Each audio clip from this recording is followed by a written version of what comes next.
अस्सलाम वालेकुम दोस्तों, आज हम बात करेंगे फ़ौज की पैदाइश पर।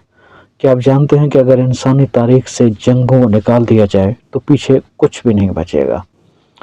आज मैं आपको बताऊंगा कि इंसान की पूरी तहज़ीब की बुनियाद दरअसल तशद्दुद और बका की जंग पर कैसे रखी गई।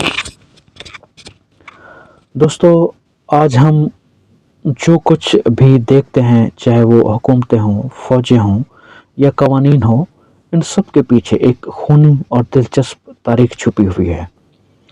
तो चलिए शुरू करते हैं। गारों से बाहर बका की जंग।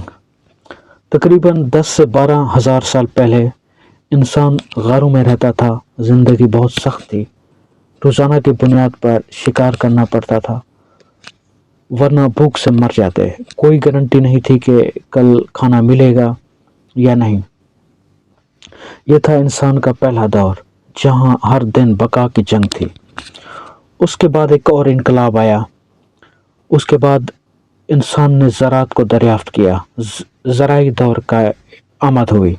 फिर तकरीबन 10,000 कबल मसीह में एक बड़ा इनकलाब आया। कुछ कबीलों ने दरियाफ्त किया कि अगर ज़मीन में बीज बो दिए जाएं तो उनसे फसल उगती है। यही थी ज़राअत की इब्तिदा।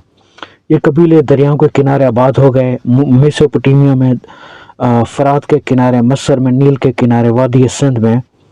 अब उनके पास फ़ायदा था, वो अनाज ज़ख़ीरा कर सकते थे, एक मकाम पर रह सकते थे। इसके बाद एक और मसला हो गया, दौलत और लालच का। लेकिन यहाँ से मसला शुरू हुआ। जो कबीले अभी जंगलों में शिकार पर जिंदा थे, वो जब भूख के दिनों में मुसीबत में पड़ते तो क्या करते? वो उन ज़रई कबीलों पर हमला कर देते और पूरी फसल लूट ले जाते। सोचा, आपने पूरा साल मेहनत की हो, फसल उगाई हो और आकर सब कुछ कोई छीन कर ले जाए, कितना ज़ालमाना है ना। उसके बाद हुई फ़ौज की पैदाइश। तो उन ज़राई कबीलों ने क्या किया? उन्होंने अपने नौजवानों में से ताकतवर लोगों को चुना और एक मुसल्लह ग्रुप बनाया। ये पहली ऑर्गेनाइज शुदा फ़ौज थी। उनका काम सिर्फ एक था, हमलावरों से अपने कबीले और अपने अनाज की हिफाजत करना। फिर आहिस्ता आहिस्ता उस फौज का जो सरबराह होता था वो ताकतवर होता गया।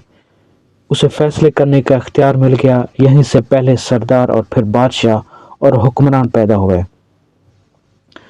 अगर हम तारीख देखें, जंगों की तारीख देखें, तो यहाँ से शुरू हुई वो कहानी जो आज तक जारी है।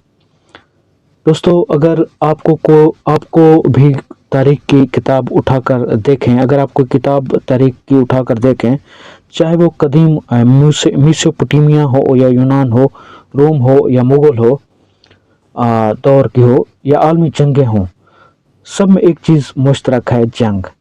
अशोका ने कलंक की जंग में लाखों लोगों को हलाक किया। चंगेज़ खान ने तकरीबन 4 करोड़ लोगों का कत्ल किया। पहली आलमी जंग में 2 करोड़, दूसरी में 7 से 8 करोड़ इंसान मारे गए।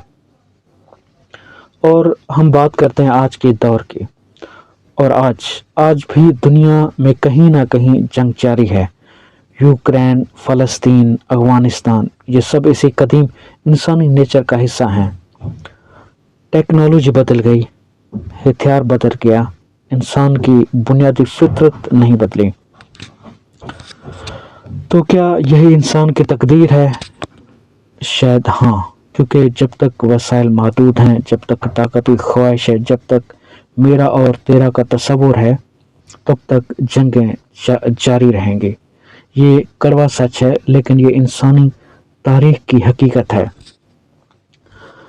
तो दोस्तों, अगर आपको ये वीडियो पसंद आई हो, लाइक करें, चैनल को सब्सक्राइब करें और कमेंट में बताएं कि क्या आपको लगता है कि इंसान कभी इस तशद्दुद से के चक्कर से निकल सकता है या नहीं। Thank you so much. मिलते हैं अगली वीडियो में।